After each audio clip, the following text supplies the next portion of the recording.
Ahoj všichni, vítám vás u našeho pravidelného produktového videa. Dneska si povíme zase nějaké informace o karimatce od značky Klimit. Nicméně hnedka na začátku, kdo z vás rád spí v hamace? Řekl bych, ať zvednete ruku, nicméně bych to neviděl, ale sadím se, že spousta z nás si ráda vychutná ten pocit toho, že vlastně spíme v hamace, nespíme někde na tvrdý zemi. Tahle karimatka slouží přímo pro vložení do hamaky a s radostí můžu říct, že téměř do jakýkoliv hamaky. Pojďme se na to podívat.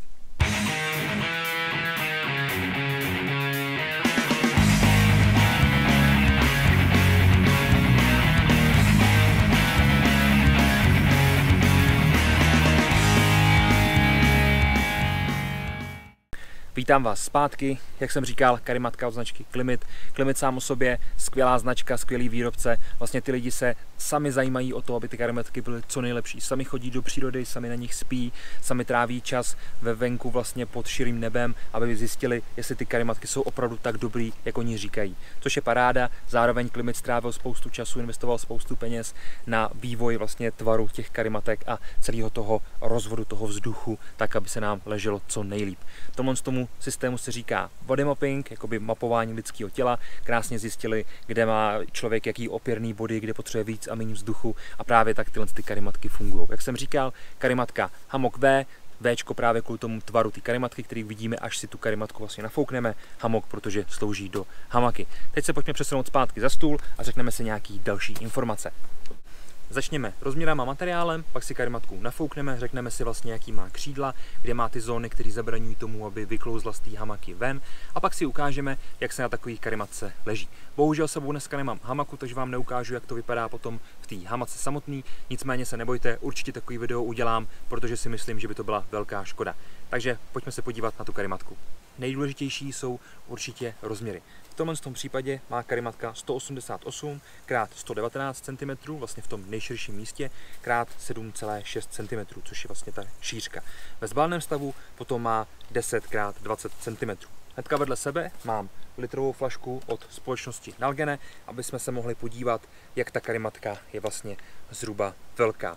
Jak je vidět, ta rozdílnost od té litrové flašky Nalgene není tak velká, takže si můžete zkrátka ty rozměry přirovnat právě k téhle flašce, což je taková velice známá flaška, kterou si myslím, že má doma skoro každý. Teď už zpět ke karimatce. Zvolený materiál je polyester 20D. Proč tak slabý materiál? Protože není potřeba silnější. Ty karimatky obecně mají třeba 75D, 100D nylon, jako například karimatka Armored V, která je opravdu velice pevná, velice odolná vůči jakým prodření. Nicméně tato karimatka se dává přímo do hamaky, která visí na stromě. Takže proč tam dávat zbytečně pevný materiál, který by zvyšoval cenu? Ta karimatka by na základě toho materiálu byla mnohem těžší. V tomto případě má karimatka 765 gramů, což si myslím, že je velice dobrý číslo, velice dobrý výkon. Určitě se mnou budete souhlasit, že počet vdechů je velice důležitý parametr. Tedy kolik vdechů potřebuju k tomu, aby ta karimatka byla plně nafouknutá. Jelikož tady máme různá stabilizační křídilka, ta karimatka je poměrně velká, tak Klimit udává počet vdechů 20 až 25. Samozřejmě si zkusíme, nicméně nejdříve se pojďme podívat na tu karimatku jako takovou. Součástí dodávky je pochopitelně pouzdro, uvnitř kterého najdete sadu na opravu. Je to rychlosada a my se také v rychlosti podíváme, co v ní vlastně je. Malinké rychloschnoucí lepidlo a záplaty vlastně v barvě té karimatky. Teď už si můžeme karimatku vyndat a podívat se přímo na ní. Barva je šedivá, všechny ostatní věci si dám takhle stranou, aby mi tady zbytečně nepřekážely. Jak jsem říkal, šedivá barva, ta konstrukce je opravdu velká. Karimatka se nafukuje pomocí jednoho ventilu, vyfukuje pomocí druhého ventilu. Vidíme nahoře napsáno Inflate a Deflate. Teď skočím k vám a ukážu vám, jak ten ventil vypadá zblízka. Inflate, tedy vdechový ventil, krásná zátka, která tam opravdu pěkně zacvakne, velice pevná, uvnitř ventilu samozřejmě chlopeň, která zabraňuje tomu, aby vlastně ten vzduch se během toho nafukování proti vám zpátky vyfukoval. To je super vlastnost, protože fakt nesnáším, když nafukuju karimatku a při každém mým nádechu ten vzduch jde proti mně. Potom musíte se nadechovat nosem, což není nic příjemného, trvá to díl a ne každý je toho vlastně schopný, protože odkrvování mozku a to znáte, takový ty další věci. Deflate ventil samozřejmě bez jakýkoliv chlopně, jenom otevřete, vzduch se začne valit ven a to si ukážeme na konci videa vlastně při skládání té karimatky. Takže ji pojďme nafouknout.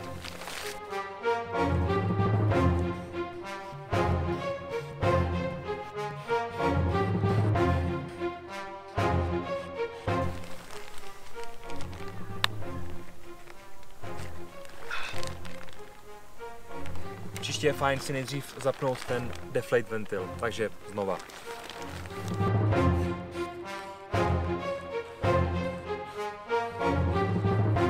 Samozřejmě z začátku to bylo trošku zkreslený tím mým nezavřeným deflate ventilem, nicméně pokud jste dobře počítali se mnou, bylo to nějakých 20 nádechů, tedy společnost Klimit dává 20 až 25, takže jsme se krásně do toho průměru. Proč 25? Samozřejmě jste si určitě všimli, že tady jsou obrovský křídla na stranách. Ty křídla jsou stabilizační, aby vlastně ta karimatka ležela co nejlépe v té hamace, aby nikam necestovala, aby vždycky byla na tom svém místě a my jsme se co nejpohodlněji vyspali. V tomhle místě, co by se mohlo zdát jako jenom logo Klimit, je taková nesmykavá guma. Samozřejmě ta zase usnadňuje ten prostor v té hamace a to, aby se nikam nevysmykávala. Na začátku už jsem říkal, že společnost Klimit investovala spoustu času do toho, aby vymyslela co nejlepší tvar. Tady můžeme vidět právě to řádkování do toho písmene V. Díky tomu se ten vzduch krásně rozlívá do stran, díky tomu nám nikde nevznikají žádné bubliny, díky tomu se rychle nafoukne i rychle vyfoukne. Pojďme se nyní podívat na to, jak ta karimatka vypadá na zemi. Samozřejmě lehat si na ní nebudu, protože to je 20D, nechtěl bych ji tady prodřít, takže pojďme na to. Vedle mě už můžeme vidět karimatku jako takovou v celé svojí kráse, vlastně v celé té svojí velikosti, když to tak řeknu. Na bocích 4 křidílka pro stabilizaci, zároveň materiál, jak jsem říkal, jenom 20, takže si na to fakt nebudu lehat, protože se bojím, že bych někde to mohl propíchnout. Co si ale ukážeme určitě je, jak se taková karimatka skládá. Takže pojďme na to. Pro skládání je samozřejmě nejdůležitější otevřít ventil deflate. Už jsme slyšeli, jak se nám vyvalil vzduch, což znamená jenom jediný. Pojďme skládat.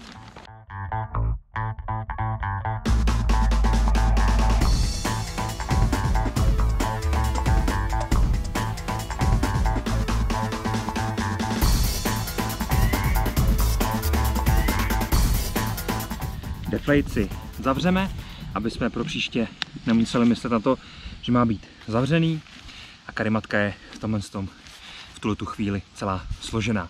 Už nám nezbývá nic jiného, než ji vrátit zpátky do toho vaku, ale dříve než tak uděláme, si řekneme pár informací. Jak jsem říkal, karimatka je skvělá volba, pokud máte rádi spaní v hamace, zároveň Klimit na ní dává celoživotní záruku, což je za mě obrovská známka kvality, protože za něco, čím si nejsem jistý, přece nebudu dávat celoživotní záruku, že jo. Tak to byly všechny informace, které jsem vám chtěl říct. Ještě jednou karimatka Klimit Hammock V, tedy přímo do hamaky. Mějte se krásně, děkuji za pozornost, pokud se vám video líbilo, nezapomeňte nás sdílet, okomentovat, sledovat, lajkovat, zkrátka zůstaňte s námi v kontaktu. Budu se těšit na další video, mějte se krásně, ahoj.